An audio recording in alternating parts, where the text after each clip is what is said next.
आप लोगों ने ये श्लोक कल गाया था,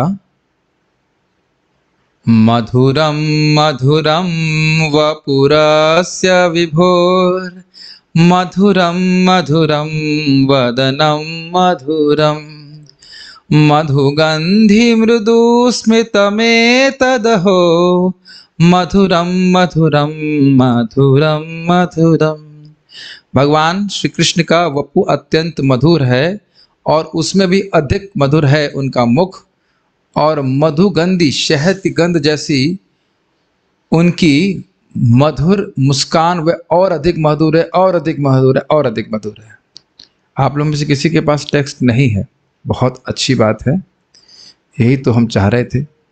आ गया यहाँ पे जी, पेज नंबर 133। तो कृष्ण के माधुर्य के वर्णन करते हुए महाप्रभु आगे कह रहे हैं, सनातन कृष्ण माधुर्य अमृतेरा सिंधु मोर मन सन्निपात सब पी। ऐसे गाएंगे, मोर मन सन्निपाति सब पीते करे मति। नहीं, ऐसे कैसे गा रहे थे? सनातन कृष्ण ना है, ऐसे होगा। सनातन कृष्ण माधुर्य अमृतेरा सिंधु मोर मन सन्निपाति सब पीते करे मति दुर्दैव वैद्य न दे एक बिंदु। नहीं आ रहा है, क्यों ऐसे नहीं हो रहा है? हर बार हम क्यों भूल जा रहे हैं इसको? सनातन कृष्ण का, सनातन गोस्वामी को महाप्रभु कह रहे हैं, सनातन गोस्वामी राइट ऑन कर दीजिए, कृष्ण का माधुर्य अमृत की एक सिंधु के समान है, अमृत के एक सागर के समान है, और मेरा मन सन्निपाती है। सन्निपाती का अर्थ है सन्निपात रोग से ग्रस्त। सब पीते करे मति, वो चाहता है कि समुद्र को पूरा पी जाऊं। दुर्दैव वैद्य ना दे एक बिंदु, लेकिन देखो हमारा दुर्भाग्य क्या है कि ये जो वैद्य है कौन? कृष्ण। कृष्ण भी वैद्य, उसका एक बिंदु भी मुझको नहीं दे रहे। ये है, हे सनातन कृष्ण की मधुरता अमृत की सिंधु जैसी है। यद्यपि मेरा मन इस समय सन्निपात से ग्रसित है और मैं उस समूचे समुद्र को पी लेना चाहता हूं, किंतु दुर्दैव वैद्य मुझे उसकी एक बूंद भी पीने की अनुमति नहीं दे रहा है।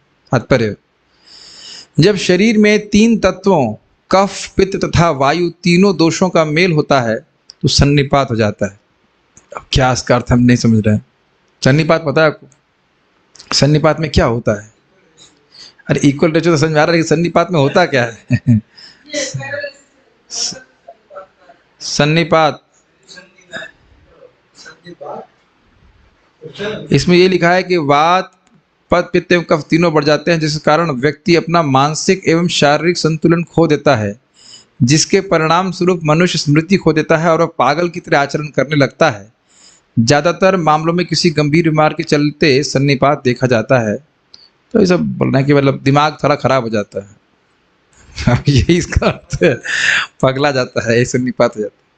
चैतन्य महाप्रभु ने कहा, मेरा यह रोग भगवान कृष्ण के निजी स्वरूप से उत्पन्न होता है। तीन तत्व हैं। अच्छा, कृष्ण का शारीरिक सौंदर्य, मधुरम वपु, उनके मुख का सौंदर्य तथा उनकी हंसी का सौंदर्य, इन तीनों सौंदर्यों से आहत होकर मेरे मन को सन्निपात हो जाता है। कुछ समझे? देखिए हमने क्या सुना, सन्निपात में वात पित्त और कफ तीनों एक साथ बढ़ते हैं। तो यहाँ कह रहे हैं कि जो मेरा मन का सन्निपात है वह भी किससे बड़ा है? तीन वस्तुओं से बड़ा है। कुछ समझ रहे सन्निपात क्यों कह रहे हैं? कृष्ण के शारीरिक सौंदर्य को मन देखना चाहता है, उनके मुख के सौंदर्य का आस्वादन करना चाहता है, उनकी हंसी के सौंदर्य का आस्वादन करना चाहता है। तीनों की लालसा बढ़ रही है, इसलिए मेरे मन को सन्निपात हो गया। क्या अद्भुत बात है।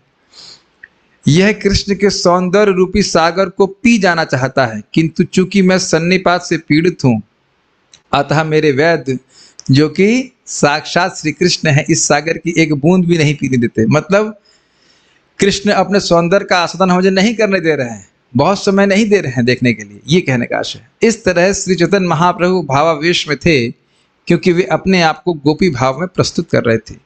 गोपियां कृष्ण के शरीर से निकलने वाले माधुर्य रूपी सागर को पी जाना चाहती थीं, लेकिन कृष्ण ने उन्हें निकट नहीं आने दिया। फलतः कृष्ण से मिलने की उनकी इच्छा बढ़ गई, किंतु कृष्ण के स्वरूप का अमृत न पी पाने के कारण वे अत्यंत दुखी हो गई। समझ में आ गई बात? लालसा बहुत अधिक है, लेकिन कृष्ण का संग उनको प्राप्त नहीं हो पा रहा है। कृष्णांग लावण्या पूरा मधुर हैते सुमधुर ताते जे मुख सुधाकर मधुर हैते सुमधुर ताहा हैते सुमधुर तारये स्मित ज्योत्स्ना भर। कृष्ण का अंग लावण्यपूर है। लावण्य का अर्थ क्या सुने थे आप? सुंदरता पूर्ण, मतलब भरा हुआ है सौंदर्य से। मधुर हैते सुमधुर, वह मधुर मधुर से भी अधिक सुमधुर है। ये उसकी व्याख्या कर रहे हैं। मधुरम मधुरम मधुरम मधुरम वपुरस्य मधो विभो, कि इन विभु, इन भगवान का शरीर मधुर से भी अधिक मधुर है। अभी गा तो रहे थे ना कल, वही वाला। ताते ताते जय मुख सुधाकर, और उनका मुख कैसा है? सुधाकर, अमृत का कह सकते हैं। सुधाकर को क्या कहेंगे? चंद्रमा, चंद्रमा जैसा है, ठीक है, अमृत में चंद्रमा से। मधुर हैते सुमधुर तहा हैते सुमधुर, यानी कि उनका मुख और अधिक सुंदर लग रहा है। तार जय स्मिता ज्योत्स्ना भर, स्मित ज्योत्स्ना भर, तो इनकी जो स्मित मुस्कान है वह चंद्रमा की किरण जैसी है। कल व्याख्या किए थे इसको। कृष्ण का शरीर आकर्षक रूपों की नगरी है और यह मधुर से मधुरतर है। उनका चंद्रमा जैसा मुख और भी मधुर है, और उस चंद्रमा जैसे मुख पर परम मंद हंसी चांदनी की किरणों जैसी है। तात्पर्य, कृष्ण के मुख पर हंसी चंद्रमा की हंसी जैसी है, जो गोपियों के लिए अधिकाधिक सुख उत्पन्न करने वाली। ठीक है। मधुर हैते सुमधुरा ताहा हैते सुमधुर ताहा हैते अति सुमधुर आपनार एक कर्णे व्यापे सब त्रिभुवने दश दिके व्यापे जारपुर। पहले इसका अनुवाद पढ़ लेते हैं। कृष्ण की हंसी सर्वाधिक मधुर है। उनकी हंसी उस पूर्ण चंद्रमा की तरह है जो अपनी किरणों को तीनों लोकों में, गोलोक, वृंदावन, वैकुंठ तथा देवी धाम अर्थात भौतिक जगत में बिखेरता है। इस तरह कृष्ण की उज्जवल सुंदरता दशों दिशाओं में फैल जाती है। तो ये कृष्ण की स्मित मुस्कान की मधुरता का वर्णन है। मधुर से भी मधुर, तहा हैते सुमधुर, उससे भी मधुर, तहा हैते अति सुमधुर, उससे भी और अधिक मधुर। अपनार एक कण, अपने एक कण से, स्मित मुस्कान की मधुरता के एक कण से व्यापे त्रिभुवन है। अब त्रिभुवन का अर्थ हम समाता क्या लेते? स्वर्गलोक, पृथ्वीलोक और नीचे के लोग। लेकिन हम लोग याद है कि पहले भी हम लोग तीनों लोगों का अर्थ क्या लिए थे? गोलोक, वैकुंठ और ये देवी धाम। तो इनमें व्याप्त हो रहा है। कुछ समझ में नहीं आ रहा है कि कैसे व्याप्त हो रहा है, लेकिन हो रहा है। दश दिक्क व्यापे जा रहा, पूर्व दशों दिशाओं में यह पूर्ण रूप से व्याप्त हो रहा है। वैसे प्रभुपाद जी, आपको याद है, स्मरण आ रहा है कि वो बोलते हैं कि जगत की जो भी सुंदरता है वह भगवान की स्मित मुस्कान का थोड़ा सा प्रकाशन है। ये हम लोग प्रथम स्कंद में, जहां तक मैं स्मरण आ रहा है, कुंती देवी की प्रार्थना में कहीं से पढ़ चुके हैं कि भगवान कृष्ण हल्का सा मुस्कराए। कहाँ से? मोहयन इव माया, ऐसे करके कुछ था कि मानो वो माया से मोहित हो रहे हों, या मोह, ऐसा कुछ शब्द था, अब याद नहीं आ रहा कहाँ है। हम लोग प्रथम स्कंद में ही पढ़ चुके हैं इस बात को। हाँ, शायद मंदम जहास वैकुंठ, हाँ वही है, मंदम जहास वैकुंठ मोहयन इव माया, ऐसे करके था। हाँ, जब माता कुंती की प्रार्थना को सुनते हैं तब बोलते हैं मंदम जहास वैकुंठ। यस, वही श्लोक है। वाह, याद है आपको? गुड। तो इस प्रकार से कुछ कुछ समझ सकते हैं। स्मित किरण सुकर पूरे पैसे अधर मधुरे से मधु माताए त्रिभुवने वंशी छिद्र आकाशे तारा गुणा शब्दे पैसे ध्वनि रूप पाया परिणामे। उनकी मंद मुस्कान तथा सुगंधित प्रकाश की तुलना कपूर से की जा सकती है। जो उनकी होठों की मधुरता में प्रविष्ट हो जाता है, वही मधुरता ध्वनि बनकर उनकी बांसुरी के छेदों से आकाश में व्याप्त हो जाती है। What does Srila Prabhupada want to say? भाई ये समझ में नहीं आया। स्मित करण सकुर पूरे पैसे अधर मधुरे। अच्छा अच्छा अच्छा अच्छा अच्छा, भगवान की मुस्कान कहाँ पे है? अधरों पे है। तो वो भगवान की मुस्कान की तुलना की जा रही है स्मित किरण, स्मित रूपी किरण से। तो किरण जो है वो कैसी है? कर्पूर जैसी, कर्पूर में खुशबू होती है। तो कह रहे हैं कि वे उनकी बांसुरी की ध्वनि में प्रवेश कर जाती है। वंशी छिद्र आकाशी, जो भगवान का मुस्कान है और क्या बोलते हैं, तथा सुगंधित प्रकाश की तुलना कपूर से की जाती है, जो उनके होठों की मधुरता में प्रविष्ट हो जाता है। अब ये प्रकाश कैसे प्रवेश कर रहा है हम तो नहीं समझ रहे हैं इसको, लेकिन इतनी बात समझ में आ रहा है कि जो भगवान के अधरों की मधुरता है वही बांसुरी में प्रवेश कर रही है। ये समझ में आ रहा है कि भगवान होठों से ही तो बांसुरी को बजाते हैं, तो जो बांसुरी की ध्वनि है वह भगवान के अधर के मधुरता को लेकर के चल रही है, ऐसा कुछ समझ सकते हैं। बस यही समझ में आ रहा है, और तो कुछ समझ में नहीं आ रहा, क्योंकि प्रभाव क्या है होता है वो देखते हैं। सेधनी चौदि के धाया, अंड भेदी वैकुंठ जाया, बोले पैसे जग तेरा काने, सब मातो यल करी बलात्कारे आनी धरी, विशेषतः युवतीर गणे। कृष्ण की बांसुरी की ध्वनि चारों दिशाओं में व्याप्त हो जाती है। यद्यपि कृष्ण अपनी बांसुरी इस ब्रह्मांड के भीतर बजाते हैं, किंतु इसकी ध्वनि ब्रह्मांड के आवरण को भेद कर वैकुंठ लोक तक जाती है। इस तरह यह ध्वनि सारे निवासियों के कानों में प्रवेश करती है। यह विशेष रूप से गोलोक वृंदावन धाम में प्रवेश करती है और व्रज भूमि की युवतियों के मन को आकृष्ट करके उन्हें बलपूर्वक वहां ले जाती है जहाँ कृष्ण उपस्थित होते हैं। लेकिन हमें कुछ समझ में नहीं आया, क्योंकि कृष्ण यहाँ हैं और बांसुरी की आवाज़ गोलोक में जा रही है, तो गोलोक बांसुरी नहीं बजा रहे हैं, तो हमें कोई समझ में नहीं रहा। वहाँ से गोपियाँ उठ करके यहाँ आ रही हैं, क्या ये अर्थ है क्या? तो इसको हम पढ़ करके आगे बढ़ जा रहे हैं, हमें कुछ समझ में नहीं आया कि क्या कहना चाहते हैं। ध्वनि बड़ा उद्धता पतिव्रतार भांगे व्रत, पति कोला हैते टानी आनी, वैकुंठेर लक्ष्मी गणे जय करे आकर्षणे, तार आगे के बा गोपी गणे। देखिए एक बात आपके मन में प्रश्न आ रहा है कि हम सब पढ़ क्यों रहे हैं। देखिए कृष्ण की सौंदर्य का वर्णन, की मधुरता का वर्णन करना ये बहुत जरूरी है, ताकि जीव के हृदय में लालसा हो उस माधुर्य का आस्वादन करने की। उसका रिलेशनशिप है अगले अध्याय से, जहाँ पे वो अभिधेय बताया जाएगा कैसे हम भगवान की भक्ति प्राप्त कर सकते हैं। जब हमें कुछ पता ही नहीं कि कृष्ण कितने सुंदर हैं, कितने आकर्षक हैं, तो उनके चरणों की प्राप्ति करने के लिए हम प्रयास क्यों करेंगे बताइए। इसलिए ये सब सुन रहे हैं। भले ही आपको लग रहा हो थोड़ा हाई टॉपिक है, लेकिन अभी क्लियर हो जाएगा। कृष्ण की बांसुरी की ध्वनि बड़ी उद्धत है। उद्धत का मतलब क्या होता है? बलशाली है, बलशाली है, और यह समस्त प्रतिव्रताओं के व्रतों को भंग करती है। इसकी ध्वनि उन्हें बलात् उनके पतियों की गोदों से निकाल लेती है। उनकी बांसुरी की ध्वनि वैकुंठ लोकों की लक्ष्मियों तक को आकृष्ट करती है।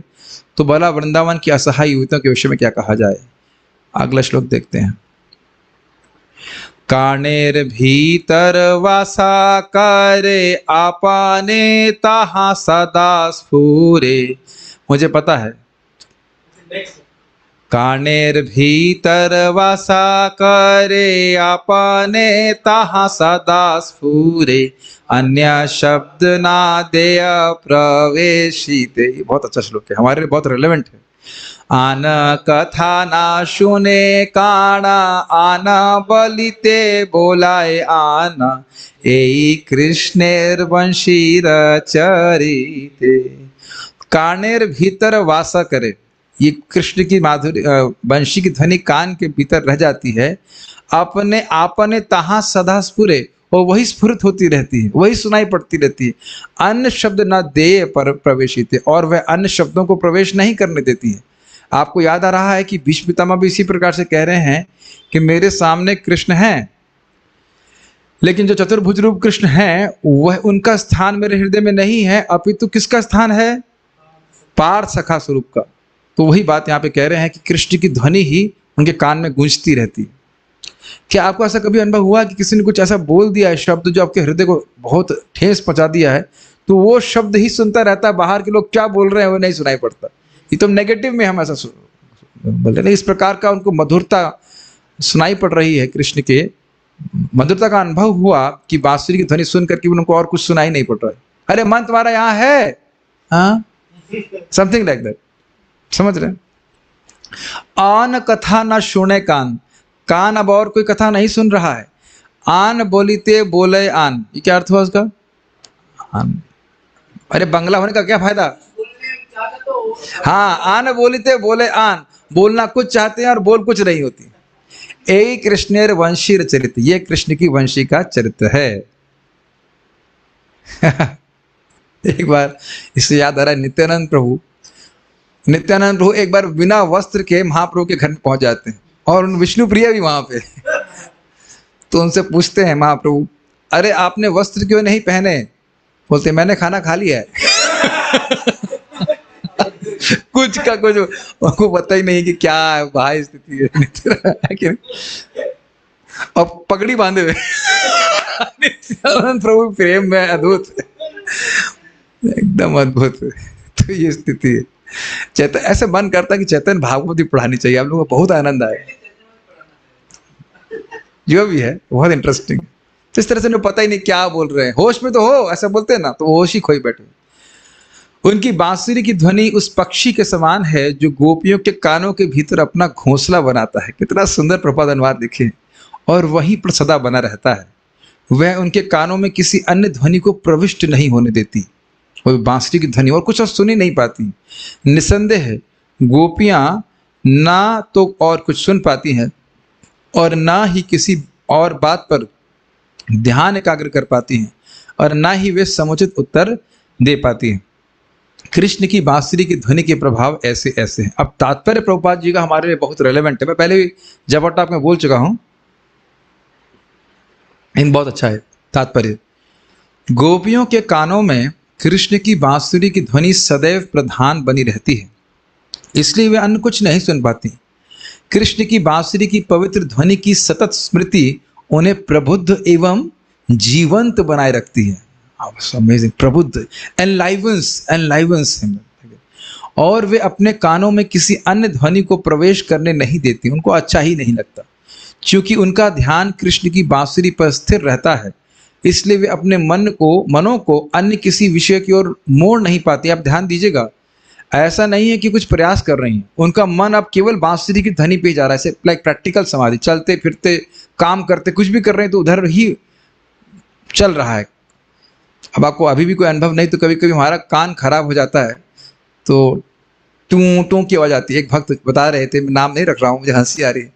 मेरे प्रभु जी मैं जब कर रही थी, माता जी लोग भावुक तो होते ही हैं, तो जब कर रही थी मुझे कुछ शब्द सुनाई पड़ा। हमने कहा आपका कान खराब हो गया है। इतनी जल्दी शब्द नहीं सुनता है, कृष्ण की बांसुरी इतनी जल्दी नहीं सुनाई पड़ती है कि बस आप दो महीना 4 महीना जब किए और कृष्ण की बांसुरी सुनना चालू कर दी। ऐसे गौरांग प्रभु जी उनसे पूछा गया, आपको कभी कृष्ण की बांसुरी सुनाई पड़ी? तो उत्तर बड़ा अच्छा गौरांग प्रभु दे के है, बेटा पहले जो सुबह अलार्म बजता है मंगल आरती का, वो अच्छा लगने लग जाना चाहिए। अभी तो अलार्म ही खराब लग रहा, लगता है किस मूर्ख ने अलार्म लगा दिया। वो मूर्ख हम ही होते हैं, स्वयं ही अलार्म लगाते हैं 3 बजे के, 3:30 बजे के। वो अलार्म ही अच्छा नहीं लग रहा, कृष्ण की बांसुरी की सुनने की बात करते हो। इतना चीप भी नहीं है। लेकिन प्रभुपाद जी यहाँ बहुत सुंदर तात्पर्य लिखे, देखिए। कृष्ण की बांसुरी की यह ध्वनि हरे कृष्ण महामंत्र द्वारा प्रस्तुत की जाती है। देख रहे हैं कितना बड़ा भाग्य है। जैसे जो गायत्री भी हमको प्राप्त है, वह भी कृष्ण की बांसुरी से ही उत्पन्न है, और वह सबसे पहले ब्रह्मा जी के कानों में प्रवेश करती है, उनको दीक्षित बनाती है, और फिर वो आगे अन्य अपने शिष्यों को या पुत्रों को गायत्री मंत्र देते हैं। अद्भुत है, हम लोग पहले सुन चुके हैं ना, काम गायत्री कृष्ण का ही स्वरूप है। भगवान का एक निष्ठावान भक्त जो इस दिव्य ध्वनि का उच्चारण करता है और इसे सुनता है, वह इसका इतना अभ्यस्त हो जाता है कि उसका ध्यान किसी अन्य ऐसे विषय की ओर नहीं जाता जो कृष्ण के आनंदमय गुणों तथा साज सामग्री से जुड़ा नहीं होता। तो जो भी भक्त वीडियो ऑन किए हैं, आप लोगों को क्या ऐसा अनुभव है कि भगवान का नाम उच्चारण करने से, बारंबार उच्चारण करने से अब दुनियादारी की बातें अच्छी नहीं लगती? जो हमारे सामने वीडियो ऑन करके बैठे हुए हैं, हमारे सामने मतलब जो बैठे हैं, आप लोगों को ऐसे लगता है कि नहीं अभी तो अमृत लग रहा है प्रभु जी, अखबार और न्यूज़। तो एक भक्त सोच रहे थे कि कैसे प्रगति हो, हम कैसे जाने, तो प्रजल्प कैसा लग रहा है देख लीजिए, दुनियादारी की बातें सुनना करना अच्छा लग रहा है, तो अभी प्रगति की अपेक्षा है, प्रगति करनी होगी। और अगर अभी एकदम खराब लग रहा है, रादर गुरु महाराज शब्द हैं पेनफुली बोरिंग, व्हेन प्रजल्पा is not only boring but painfully boring, then you can understand that you are making advancement.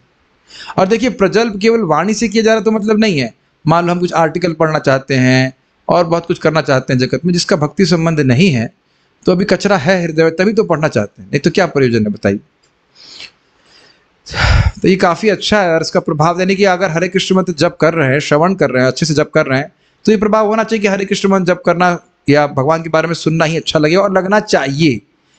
ये प्रभुपाद जी यहाँ पे स्पष्ट बोल रहे हैं, बहुत अच्छा बात सुनने को मिल रही ना। पुनः कहे बाह्य ज्ञाने आन कहिते कहिलु आने, कृष्ण कृपा तुम्हार ऊपरे, मोरा चेत भ्रम करे निजैश्वर्य माधुरी, मोर मुखे सुनाए तुम्हारे। पुनः कहे बाह्य ज्ञाने, जब महाप्रभु को बाह्य ज्ञान हुआ फिर से, तो कहते हैं आन कहिते कहिलु आने, अरे मैं कुछ और बोलना चाहता था, मैं कुछ और ही बोल गया। कृष्ण कृपा तुम्हारे ऊपर है, हे सनातन तुम पर, तुम्हारे ऊपर कृष्ण की कृपा है। क्यों भाई? मोरे चित्त भ्रम करी, मेरे चित्त को भ्रमित करके, निज ऐश्वर्य माधुरी, अपने ऐश्वर्य और माधुरी को मोर मुखे सुनाए तुम्हारे, कृष्ण ने मेरे मुख से तुमको सुना दिया। ये श्लोक कौन बोल रहा है? सनातन गोस्वामी जी को चैतन्य महाप्रभु बोल रहे हैं। पुनः अपनी बाह्य चेतना में आकर श्री चैतन्य महाप्रभु ने सनातन गोस्वामी से कहा, मैं जो चाहता था वह नहीं कह पाया। भगवान कृष्ण तुम पर अत्यंत कृपालु हैं, क्योंकि मेरे मन को भ्रमित करके उन्होंने अपना निजी ऐश्वर्य तथा माधुरी प्रकट की है। उन्होंने ये सारी बातें तुम्हारी जानकारी के लिए मुझसे सुनवा दी हैं। तो हमारे भी कृपा, हम पर भी कृपा है कि हमको सुनने को मिल रहा है। तात्पर्य, श्री चैतन्य महाप्रभु ने स्वीकार किया कि वे उन्मत्त व्यक्ति की तरह बोल रहे थे और ऊपरी स्तर पर अवस्थित लोगों की समझ के लिए उन्हें ऐसा नहीं करना चाहिए था। थैंक यू प्रभु जी। समापन के समय तो आ ही गए आप, समापन समारोह हो रहा है। हाँ अच्छा, प्राइम मिनिस्टर आए बाहर, प्रसाद लेट मिला आपको, कोई विशेष लेट मिला? चले छोड़िए अब, क्या करेंगे सब, चैतन्य चरितामृत की मधुरता में कहाँ ही नमकीन चीज डालते हैं बीच में, छोड़िए। तो क्या आपने नोटिस किया था कि महाप्रभु भगवान कृष्ण के ऐश्वर्य का वर्णन कर रहे थे, और ऐश्वर्य करते करते करते एकदम से कृष्ण का माधुर्य उनके हृदय में स्फुरित होने लगा और वह बोलने लगे। जो लोग सुने हैं पूरे अध्याय को वो सब इस बात को जानते हैं। तो कह रहे हैं कि मेरे कंट्रोल में कुछ नहीं, कृष्ण ही मुझसे बोला। वैसे वो कृष्ण है कौन? वो स्वयं है, लेकिन ऐसा बोलते हैं। संसारी व्यक्ति को कृष्ण के शरीर, उनके गुणों तथा उनकी बांसुरी के विषय में तरह तरह के कथन किसी उन्मत्त होना चाहिए, उन्मत्त पुरुष की कथन जैसे लगेंगे। अर्थात ये क्या पागलपने की बात कर रहे हो? ये हकीकत है, हकीकत वास्तविकता है कि कृष्ण सनातन गोस्वामी के समक्ष अपनी विशेष कृपा के कारण प्रकट होना चाहते थे। कृष्ण कहाँ हो रहे हैं? तो कृष्ण कथा प्रकट हो रही है, कृष्ण कहाँ प्रकट हो रहे हैं? हाँ, कृष्ण कथा कृष्ण से अभिन्न है, उन्हीं की तरह सर्वाकर्षक है। क्या था? सत्संगात मुक्त दुःसंगो ना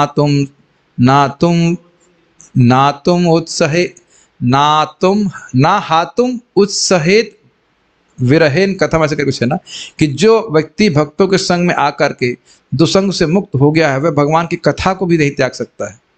तो भगवान की कथा भगवान से अभिन्न है, आकर्षक है उनकी तरह। अतः कृष्ण ने किसी न किसी तरह से श्री चैतन्य महाप्रभु जो पागल जैसे प्रतीत होते थे उनके मुख से सनातन गोस्वामी को अपने तथा अपनी बांसुरी के विषय में बतला दिया। श्री चैतन्य महाप्रभु ने स्वीकार किया कि वे सनातन गोस्वामी से और कुछ कहना चाहते थे, किंतु भावावेश के कारण वे भिन्न विषय के बारे में बोल गए। आमित बाउल आना कहिते आना कही, कृष्ण रे माधुर्यामृत श्रोते जाहि वही। आमी तो बाउल, मैं तो पागल हूँ, आना कहिते आना कही, कहना कुछ चाहता हूँ और कुछ बोल दे रहा हूँ। कृष्ण रे माधुर्य अमृत स्रोते जाहि वही, कृष्ण का माधुर्य अमृत इस स्रोत के द्वारा बह रहा है। चूंकि मैं उन्मत्त हो चुका हूँ इसलिए मैं कुछ का कुछ कह रहा हूँ। इसका कारण यह है कि मैं भगवान कृष्ण की दिव्य माधुरी के अमृत सागर की तरंगों द्वारा बहाए लिए जा रहा हूँ। समझ रहे ना, जो अमृत स्फुरित हो रहा है बस वही मुख से बाहर निकल रहा है, ये कहने का आशय था महाप्रभु। तब तब महाप्रभु क्षणेक मौन करी रहे, मन एक करी पुनः सनातन कहे। तब महाप्रभु कुछ क्षण के लिए मौन रहे, फिर कृष्ण के कुछ गुणों का स्मरण कर रहे हो या अपने को कुछ बाह्य चेतना में ला रहे हो, या जो कुछ सोच रहे हैं कि अब मुझे कुछ सनातन गोस्वामी को कहना है। मन एक करी, मन को संग्रहित करके पुनः सनातन गोस्वामी को कहा। इसके बाद श्री चैतन्य महाप्रभु एक क्षण तक मौन रहे, अंत में अपने मन को संतुलित करते हुए पुनः सनातन गोस्वामी से कहे, कृष्ण रे माधुर्यार महाप्रभुर मुखे, यहाँ जे सुने से भासे प्रेम सुखे। कृष्ण की माधुरी और वह भी महाप्रभु के मुख से, यहाँ जय सुने, जो सुनता है से ही भासे प्रेम सुखे, वह प्रेम सुख में तैरता है। फिर कहेंगे नहीं प्रभु जी हम तो प्रेम सुख में नहीं तैर रहे हैं। देखिए ये प्रेम का सागर धीरे धीरे धीरे धीरे जितनी बार सुनेंगे उतनी बार यह है प्रेम बढ़ता है। ये आप जानते क्रमे क्रमे स्वयं भक्त है ही उत्तम।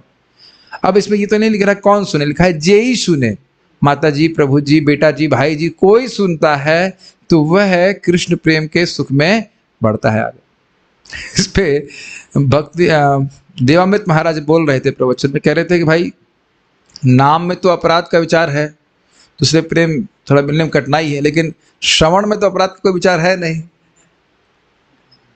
कोई सुने हैं श्रवण के 10 अपराध? हम तो वैसे सुने नहीं है, सुने आप क्या? काफी इंटरेस्टिंग है, नहीं सोचा आपने कभी? श्रवण के 10 अपराध बताइए। एक आध तो है सो जाना तो ठीक है, तो कोई बहुत बड़ी बात नहीं, तो हम तो सुन चुके हैं ना। कोमा वाला व्यक्ति वो भी सुन लेता है तो कोमा में तो कह रहे तो, और तो मैं सोचने लगा, हमारे देवामृत महाराज बोल रहे थे कि मैं सोचने लगा कि चैतन्य चरितामृत के अध्याय को पढ़ूंगा तो कृष्ण प्रेम अपने आप विकसित होता चला जाएगा, उसमें कोई अपराध का डर तो है नहीं। तो इसलिए मैंने सुना है 108 बार महाराज उस समय, मैं समझता हूँ 5-6 साल या 10 साल, कितनी पुरानी बातें याद नहीं रहते मेरे को, घटना याद रहती।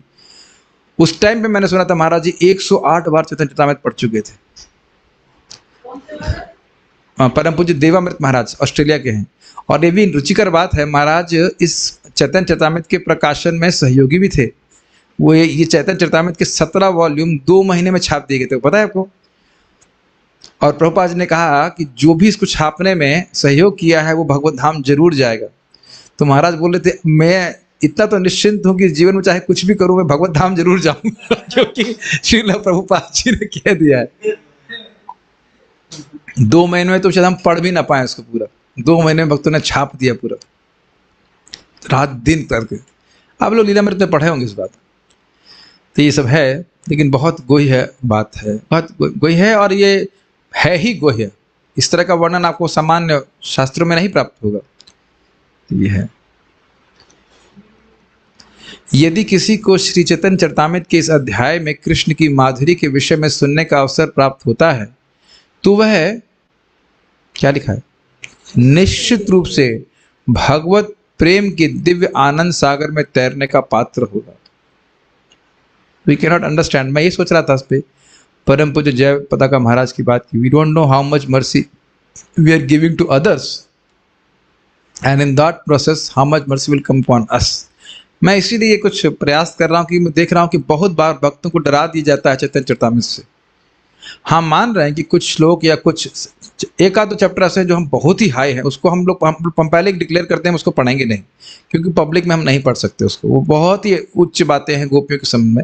लेकिन बहुत सारी बातें जो हम पढ़ सकते हैं, अभी आप अगले अध्याय में देखना कैसे एकदम आपको बहुत अच्छे समझ में आएगा कि हम भक्ति कैसे करें। एकदम नया व्यक्ति भी समझ सकता है उसको, एकदम नया व्यक्ति समझ पाएगा। और भक्तों से रिक्वेस्ट है कि अब उसको स्वयं से पढ़ना शुरू कर दे। वहां पे हम लोग पहले इसको पहले पूरा करता हूँ, उसके बाद बातें करूँगा। श्री रूप रघुनाथ पदे जार आशा, चैतन्य चरितामृत कहे कृष्णदास। श्री रूप रघुनाथ, रूप गोस्वामी और रघुनाथ दास गोस्वामी के चरणों की आशा करते हुए चैतन्य चरितामृत कृष्णदास कविराज गोस्वामी कह रहे हैं। इस तरह श्री चैतन्य चरितामृत मध्यलीला के 21वें अध्याय का भक्ति विधान तात्पर्यपूर्ण हुआ, जिसमें कृष्ण के आनंदमय गुणों का वर्णन हुआ। श्री चैतन्य चरितामृत की जय, श्री प्रभुपाद की जय। एक मिनट रुक जाइएगा। तो हम लोग, हाँ आपने मुझे नेक्स्ट फाइल भेजी है, लेकिन मैं आज उसको नहीं शुरू करने वाला। दिन को तो अलग करना पड़ेगा ना, बहुत आप लोग